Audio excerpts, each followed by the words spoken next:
going on, everyone? You're watching Ash on Comics. My name is Ash, and this is a comic, House of X number 4, as you can see. Joining me today, as always, is, ooh, look at that, big Sprite Spotlight Stan. Good to see you, buddy. And then we have his sidekick, trusty Forky. Look at that glare. This is the production values that we do not spare viewers of this channel. Watching, reading on my iPad rather. It's kind of got a bright screen, so I like to do it in the dark without the lights, the glare, and here I am making glare. I prefer to think of it as J.J. Abrams' lens flares. Boy, I just finished this book.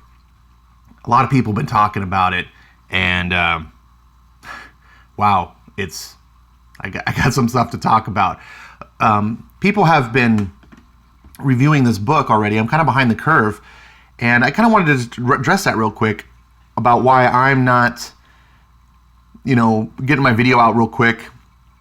I think a lot of people want to get these videos out on like Tuesday night, Wednesday.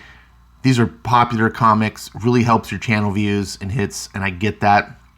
I'm trying to build a channel myself, obviously. But I've decided not to really do that because as much as, I would like to have more views and people watch my channel, my goal is to share the love of comics and talk about comics. And I don't ever want to lose that focus. And that's just for me. I'm not judging anyone else's channel. And everyone has different motives and reasons they do their channel.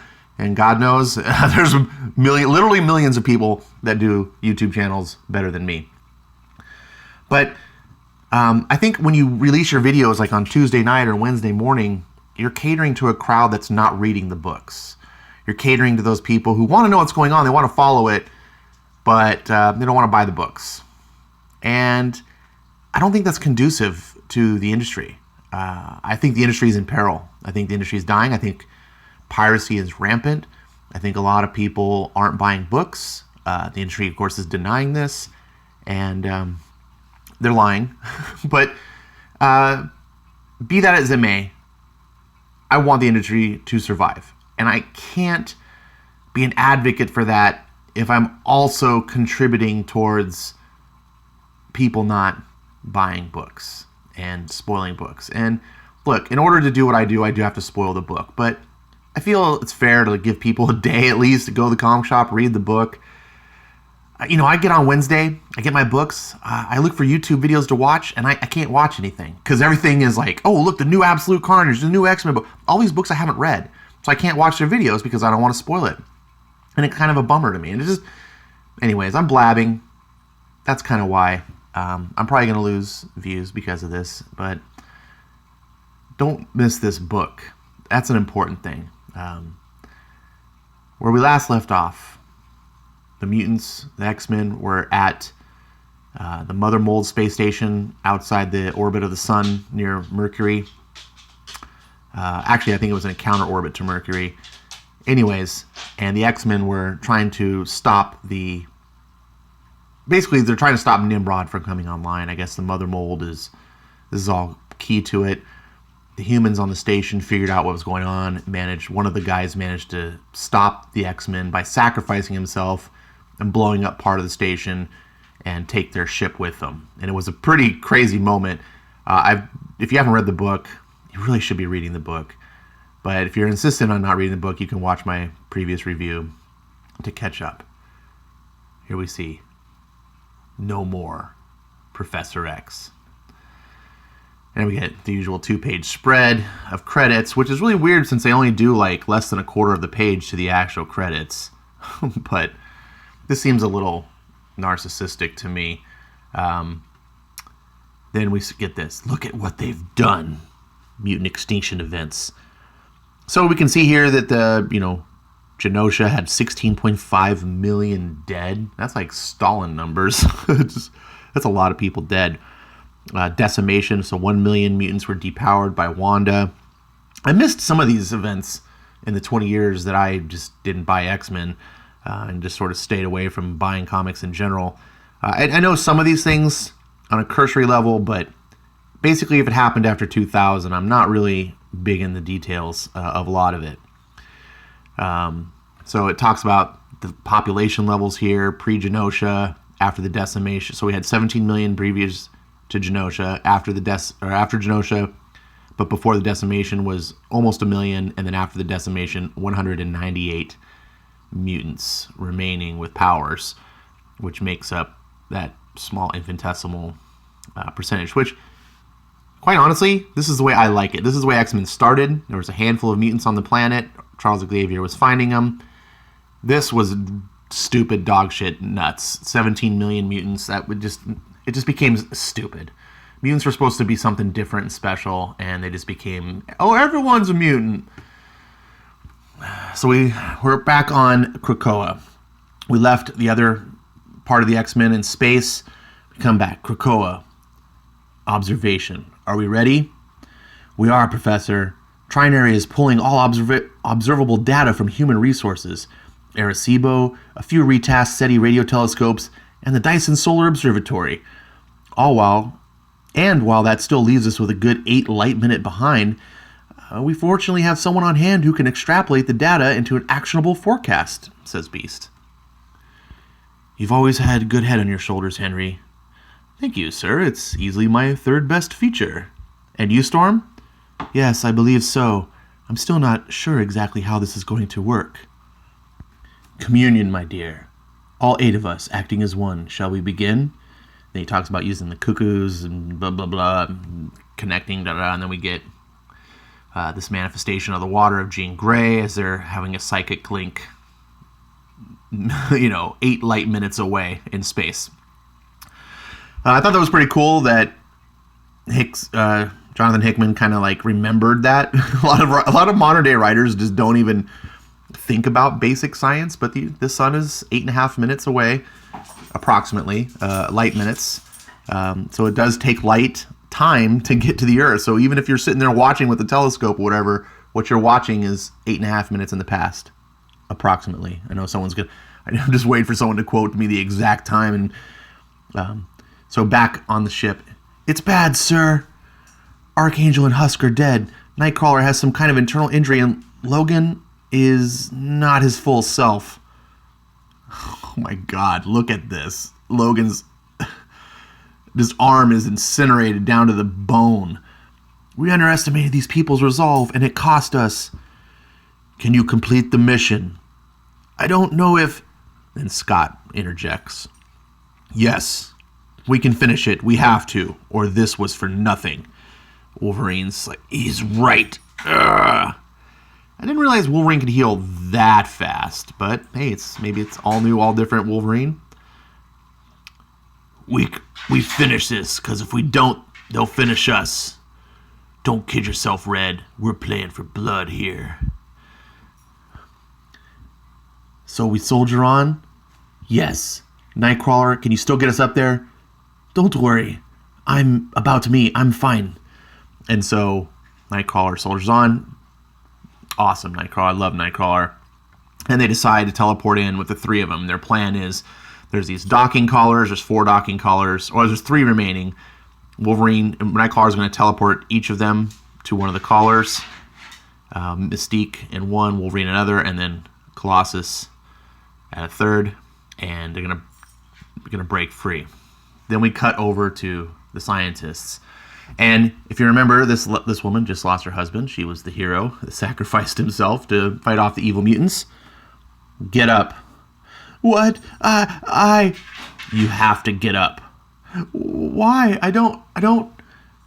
Technically, I am just an observer here, Dr. Gregor. I have no command authority. So if you plan on just sitting there, defeated, paralyzed by loss, then I can't actually order you to defend this station. But if you don't, he will have died for nothing. I thought this was a great scene. She's just looking up with tears, mascara. Her husband just died. And then she snaps her together. She's like, this is Dr. McGregor, blah, blah. And she takes her.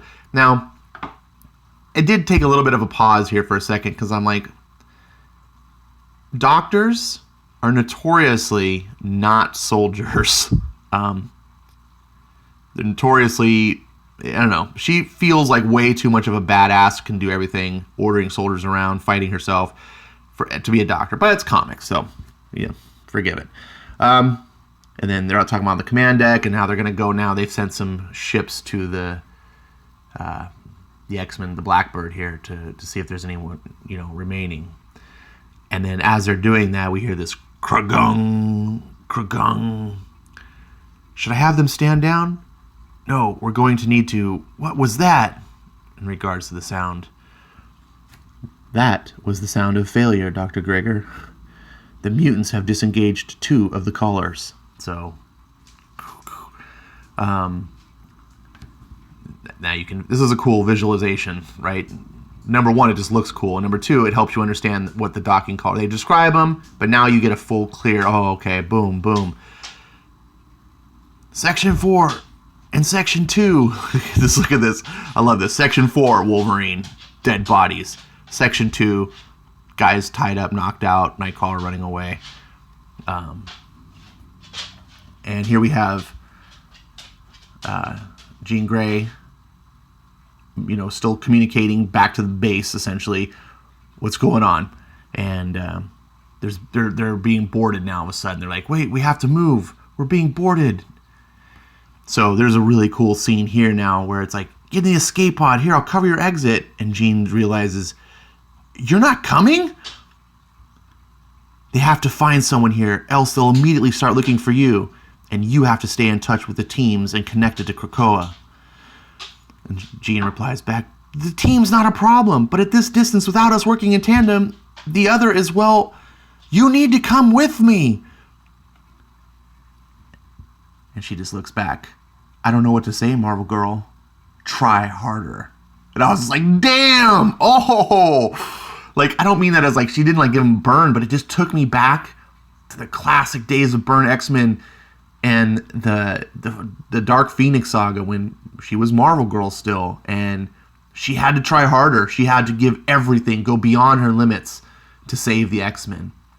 And that just was a nice, to me, without Hickman even mentioning that, and I don't even know if that's his intention. I like to assume that it is, but immediately my mind went back there. And I just love that. And if you're not a person who read that saga, if you're a newer fan of X-Men, you're not ruined by anything. Maybe you gloss over and you don't think of it like I did. You don't have that subjective reaction. But I'm telling you where I come from, and the ejecting of the pod here, because we're out of options. Now, as for you lot, my goodness, you have bitten off more than you can chew, and you're just like, oh shit, she just starts slaying people.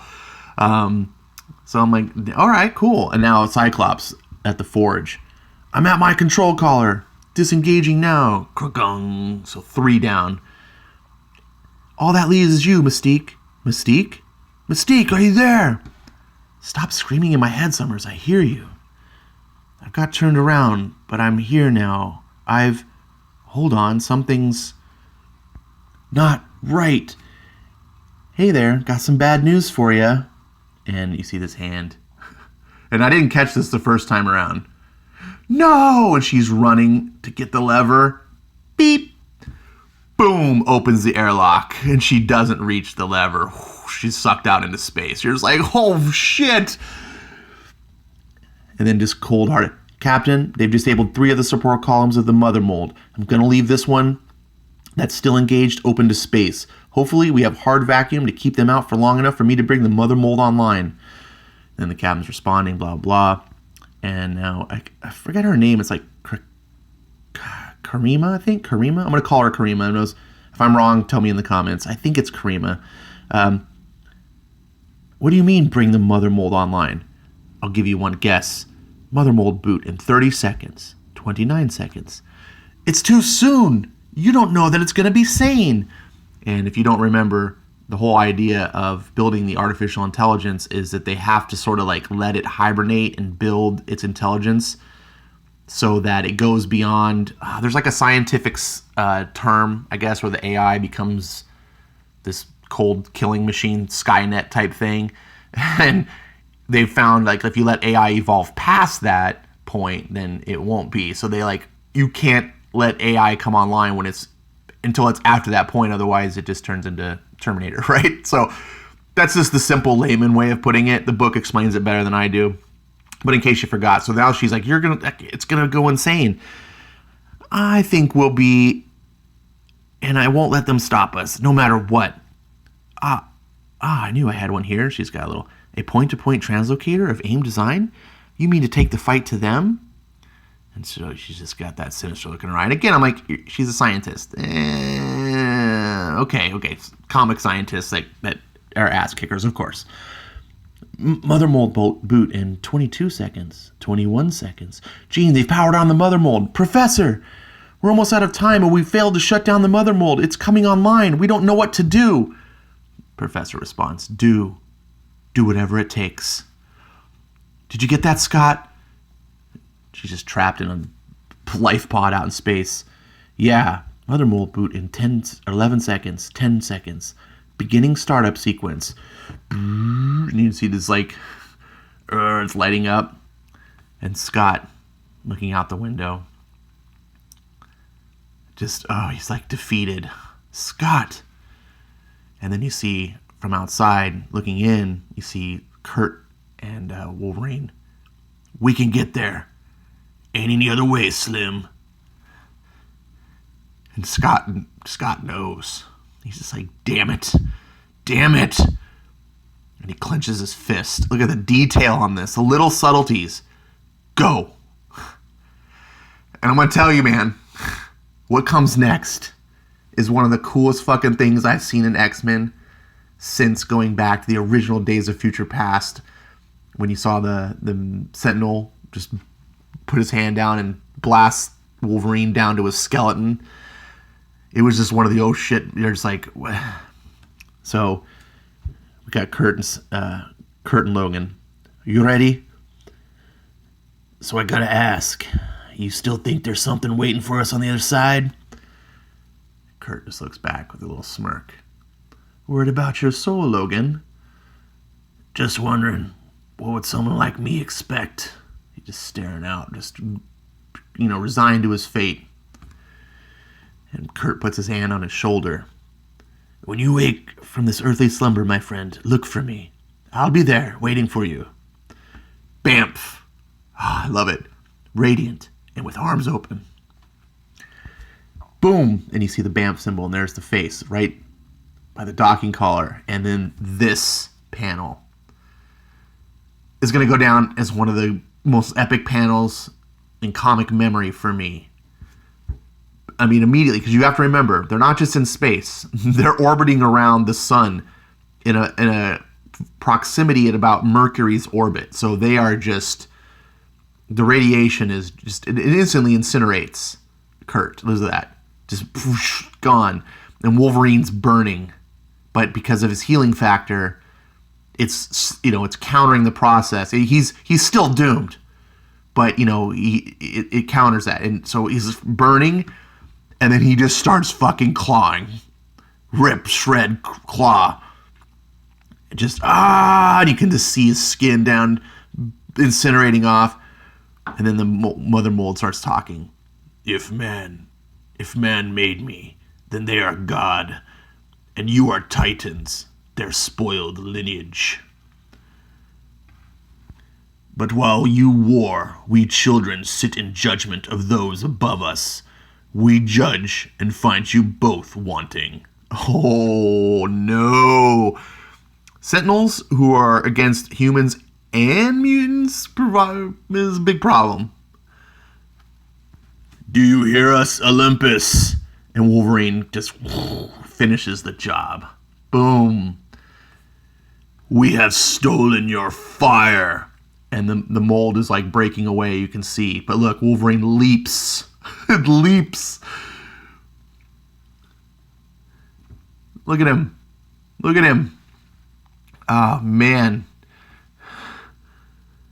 And with it, we will burn you all. And the head's floating away and away into the sun with Wolverine just hacking at it.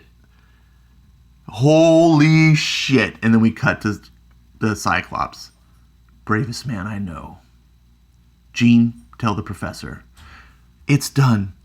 It's cost us our friends, our family, but it's done. Oh, goddess. I'm coming back for you now. I'm drifting in one of the escape pods. How are you?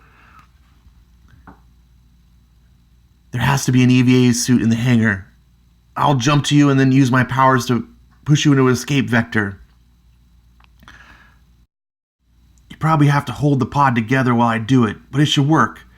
So your plan is for us to drift back to Earth? No food, no water? And some pretty terrible company. Doesn't matter, I'm still getting you home. Hurry, Scott. Don't worry, I'm on the way. Bzot! And he gets blasted from behind. Scott! That sensation you're feeling is a truly unhealthy dose of nanites coursing through your body. Blah, blah, blah, blah, your powers won't work, etc. It doesn't matter. It's over. We destroyed the mother mold. We've won. Capturing me means nothing. And then over her shoulder. Capture you? My husband's dead, you son of a bitch. I'm not taking prisoners today. She cocks her gun. I'm sorry, Gene. I'm not going to make it. Look at the reflection.